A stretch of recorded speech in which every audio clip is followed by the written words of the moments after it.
In 2011, Drake released a single entitled The Motto that included the catchphrase YOLO. To amplify the release of the single, Drake sent out a tweet with hashtag YOLO in it. The next day, there was a significant increase in the number of posts using YOLO as a keyword or hashtag. And more often than not, that hashtag was associated with some stunt, some risk taking hijinks, or some super self indulgent behavior. Just recently, I've started to notice YOLO being used in a different way. Instead of jumping off the roof into a kiddie pool, people have been using it to describe jumping off into passion projects and new careers. It's almost like it's become a rallying cry for an awakening. You mean I don't have to live like I've been living, being bogged down with unrelenting and unfulfilling commitments and obligations? What? YOLO. On this episode of Think Significantly, we will explore where the YOLO movement started and where we think it's headed.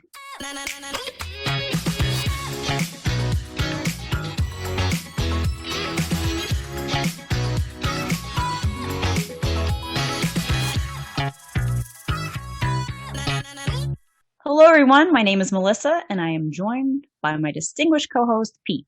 Hello, everyone. All right. So for starters, I thought it would be best if we came to terms with YOLO Origins. You mean the way Drake made it up? Yeah, no, Pete. Just like Billy Joel did not start the fire, Drake did not start YOLO, I am sad to report. Well, to be accurate, Billy Joel only noted that we didn't start the fire. Okay. All right. Fair enough. We also didn't start YOLO. It happens to have been around for a very long time. Oh, okay. How long are we talking here? Okay, so purportedly there are Urban Dictionary entries that predate Drake all the way back to 2004. I did not confirm this with my own eyes, however. The Urban Dictionary, that well-respected repository of academic knowledge. Okay, so at least it shows us that this was in play long before Drake. That it does, purportedly. Yes, and it actually goes back to way before Urban Dictionary. There was a popular nightclub in West Hollywood in the 40s and 50s called the Mocambo. You might remember it. Right on Sunset Strip. And when comedian Joe E. Lewis opened there on June the 3rd in 1952, he said, "You'll only live once, but if you work it right, once is enough." Wait a minute. You're saying that Mae West did not say that first? That's correct, even though everything on the Google tells us otherwise, right? That's crazy. Yes, I I've know. learned something. Right? And if we could fix our way back time machine and if we could travel back to 1774, we would have heard Johann Wolfgang von Goethe.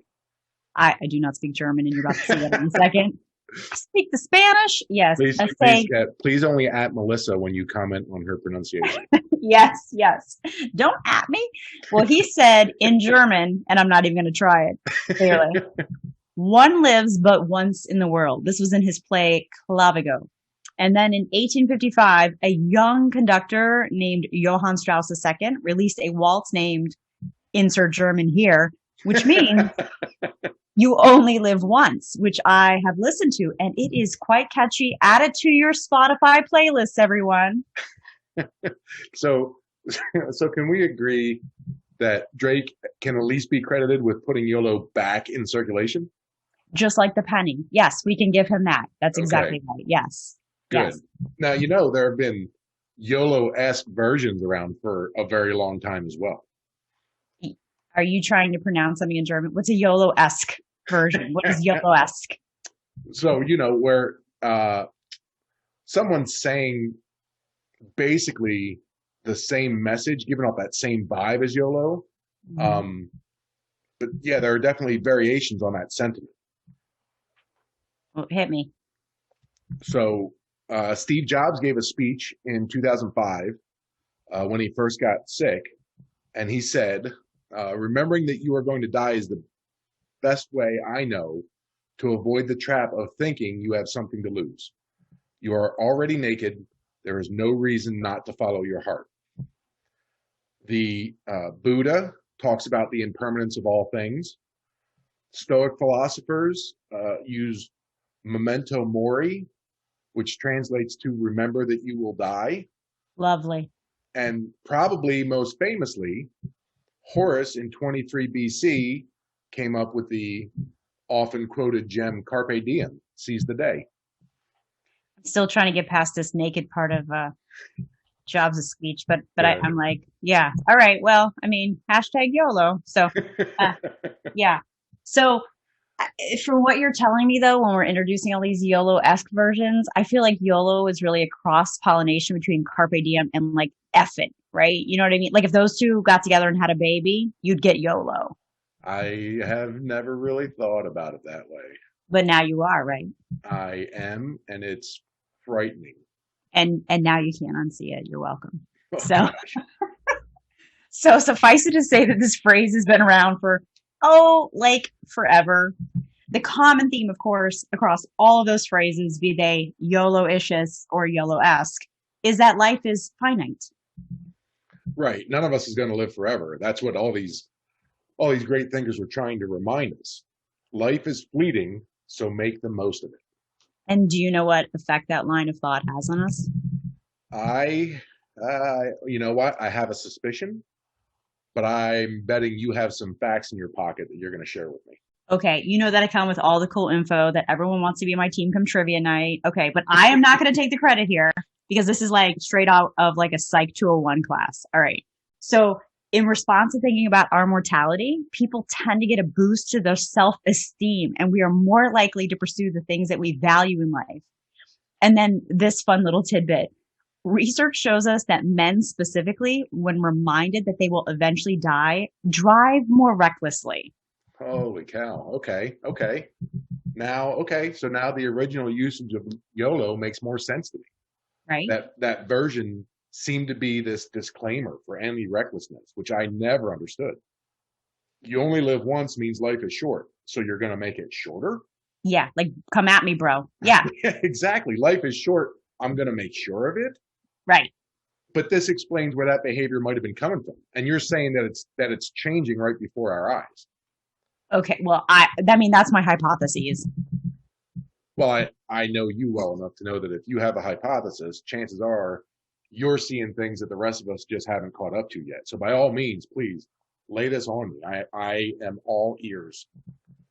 Okay, so I think that during 2020, we all went through, or at least witnessed, a whole lotta, and it Hmm. really gave people pause. You had the global pandemic piece of it, which made people think we could all die tomorrow, which, yes, is a titch hyperbolic, but yo, it was a global pandemic, right? Like, Right. we've never been in this sitch before.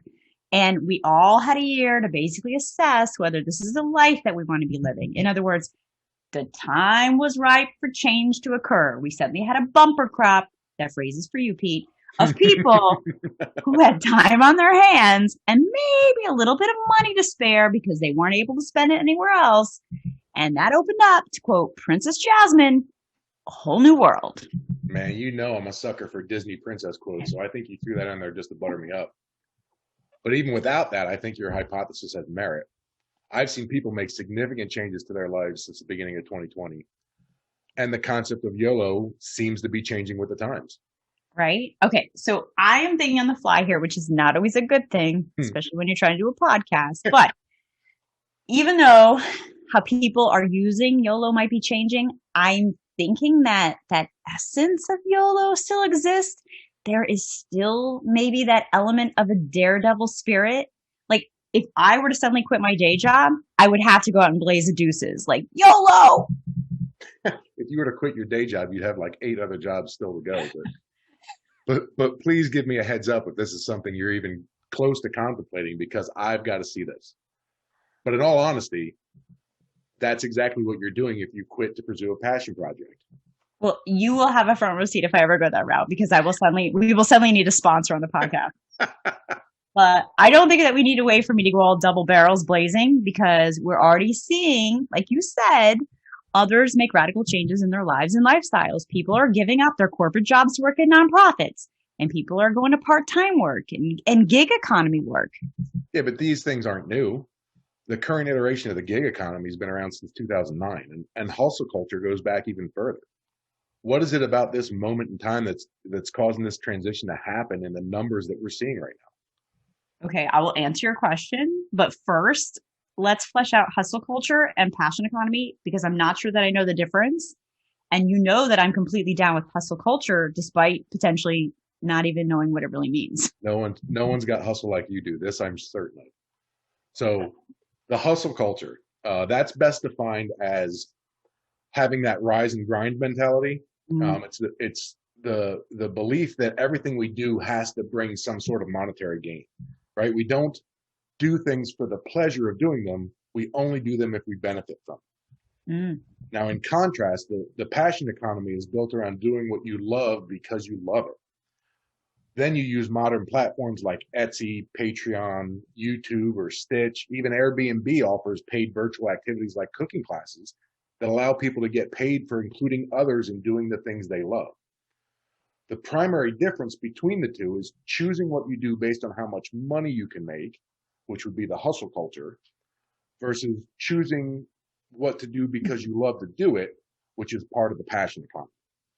And what if I love to make money? Then I'm Well, combining the two, then right? the world is your oyster. You can go in either direction. Right? It's a whole new world, like I said, It's right? indeed a whole new world. Right. So let me go back and answer your question. So why now? So I surmise that right now we have this like sort of perfect storm of circumstance that are making this, to borrow from Kid Cudi, pursuit of happiness more prevalent than ever before. Because in addition to this idea of fleeting time and potentially extra cash on hand that I mentioned before, in some instances, you had people who were suddenly out of work and had no other option to pivot. Their line of work might not have been working at that time. I think about where I live and all the restaurants being shut down and all of those folks in that industry suddenly having to figure out something else to do. And what I'm saying is there are definitely some cases where people had no other recourse but to contemplate a switcheroo in their lives. Sure, it's a perfect marriage of economic and existential circumstances. And I think one other aspect that we can add to the mix for your hypothesis is people's growing dissatisfaction with their corporate employers. Only 50% of American workforce is fully satisfied with their jobs. And even if they're satisfied, 59% of them said they'd change job if they got an appealing offer. Making matters worse, less than half of the American workforce trust their employer.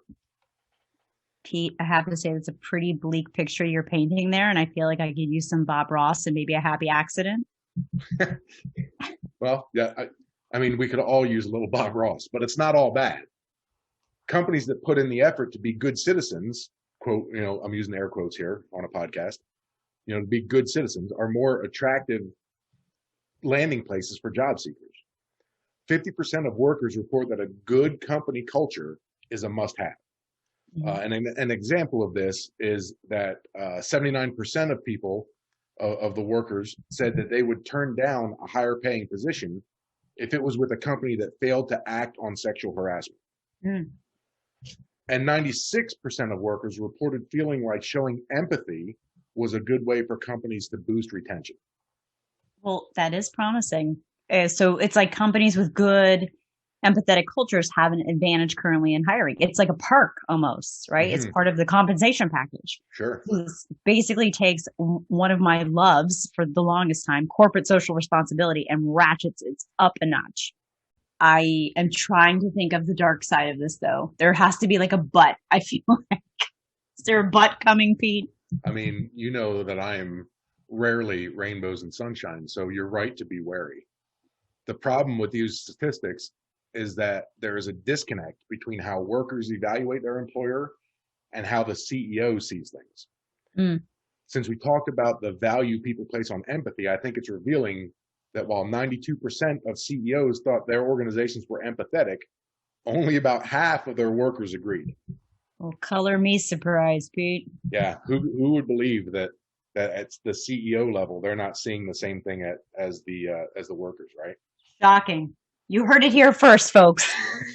Newsflash.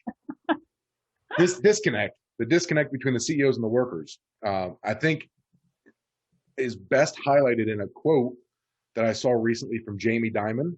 He's the chairman and CEO for JP Morgan Chase. Yeah. And he was speaking at a Wall Street Journal CEO Council about what the work culture was going to look like as these restrictions were lifted and as people started having the ability to return to the office. So what he said was, we want people back to work. And my view is that sometime in September, October, it will look just like it did before. And everyone is going to be happy with it. And yes, the commute, people don't like commuting, but so what? Mm. For workers that increasingly want flexibility in their work schedule and that value empathy from their employer, this sentiment makes YOLO pursuits very attractive.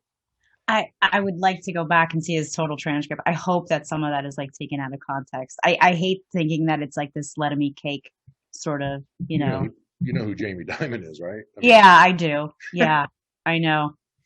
All right. Well, I fear for the Jamie Dimons of the world because I don't think we've seen the half of it because as you said, we're just starting to creep out of the pandemic. Okay, what makes you think that we haven't quite crested the hill yet?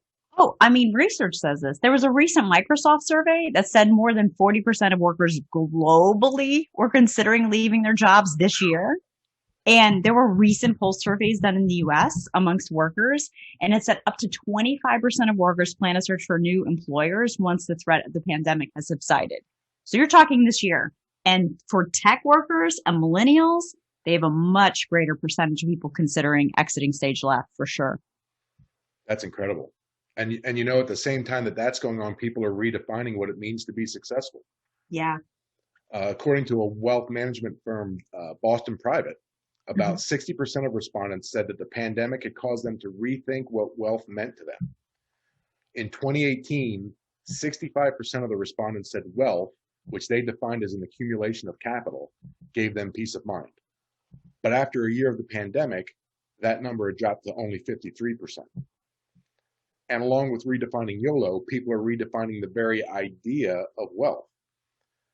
Pre-pandemic, it probably meant currency in some form or fashion. And now there's an uptick in people defining wealth as success in life. I 100% believe that. We have started for sure, including our health, the status of our relationships into that wealth equation, because there really is only so much that money can buy. Oh, absolutely. And I think that there's also an element of all of these incremental changes suddenly gushing forward to fruition. So what I mean is, are we really experiencing this sudden sea change? Or is it just a year's worth of changes that were held at bay because the pandemic was keeping people inside and restricted from being able to do a bunch of things, and now they're being released into the world? Oh, that's a good point. Like maybe it was always happening, but now we have this swell of it because, right, as you said, we now can get out and about a little bit easier. Right. And of course, there's also this idea that now we're talking about this. You and I mean, I know I'm noticing it everywhere. I have even been sending you clips of like, here's YOLO, right? Like this is like Bader Meinhof, right? Never matter. But, Yeah, indeed, right? Well, now that we're aware of it, it seems to be popping up everywhere. But everywhere. who can say if that's Bader Meinhof or if it really is just that prevalent? The mind is a tricky minx. So as I'm thinking about this, though, I'm wondering how this ties into languishing, which I know that you've heard of because you sent me the article. Oh yes, the old languishing, the word of 2021, yeah, or from 2020, yeah. It's like the new licorice, the new kale, yeah, languishing. That valley between depression and flourishing, where you're just sort of like meh, right? You're bleh, yeah. I mean, who hasn't felt that in the last, I don't know, 18 to 24 months, right? Yeah, absolutely. And if languishing is your ailment, could this new version of YOLOing be the cure? It probably can be. I mean, you have to think simply doing some self-reflection is always a good way to start assessing if we are where we want to be, doing what we want to be doing with our time. My big phrase is time well spent. So right. I always think of things in terms of that. I have to think now, am I following my own heart, my own intuition, or am I living a life by like what other people think or expect or want out of me? What should be getting my time and attention? Everything else needs to kick rocks. I have a feeling that YOLO might not be done evolving just yet. Okay. And this is anecdotal. Okay. but I see among the people I know that there's a trend of moving toward more outwardly facing work and pastimes. It's as if they're looking at the world and thinking, you only live once, so let's make sure we're making it a good experience for everyone. It's almost a cry of, we only live once. I feel transported back to the 80s and doing Hands Across America suddenly. I join with me, everyone. I mean, I think it would be very amazing to see YOLO go from being a rally cry for like risky, stupid behavior to sort of this communal rallying cry for people looking to take care of each other. I mean, I'm on board. Sign me up. I'll bring dip. Yep. Yeah, if that's how things go, that's one impressive character arc for YOLO, and I feel like in the course of this conversation, we've touched on just about every aspect of it. We 100% have. I mean, we've really gone from YOLO past, present, and future. We had that pre-pandemic version of it where YOLO was yelled before dropping into the bowl, or pre-gaming an entire bottle of Fireball before heading into the club. Nobody's done that here, of course. No, right? Yes. Never. No. Nope. Never. I didn't get that example from anything anyone's ever told me. Right? And now we are seeing their reevaluate life phase, that still that idea of not playing by someone else's rules, but in a, do I really want this job sort of way? Is this really where I want to live? Mm-hmm. And then future forward, yeah, I'm on board with you. Let's just claim it. Let's tell the universe there is another iteration on the horizon. What is it that I want to do with this life to impact others? Gosh, I feel, that's a lot, man. Don't you think? That's a lot. Yeah, that is, we have covered some ground. That's for sure. It's given me quite a bit to think about. Mm-hmm. So let's call it a wrap. What do you say? Yeah, I think I'm squeezed, man. Yeah. Okay. And then you can go drop into the bowl like you said before. Pete, that was the old me. The old me dropped into the bowl, man. Oh, okay. YOLO. The new me is now going to go start a local human library chapter. Oh, that's fascinating. I will be your first patron. Okay. Sounds good. Okay. Until then, we want to continue this conversation on social media. We'd love to hear what YOLO means to you. And of course, we'd love for you all to tell us what topics you'd like to hear us talk about next. You can find us on Instagram and Twitter at ThinkSigPod, or on our Facebook page by searching for Think Significantly. Pete and I will be back to discuss another topic. You can bet your bottom dollar on it. Until then, we encourage you to continue thinking significantly about the world around you.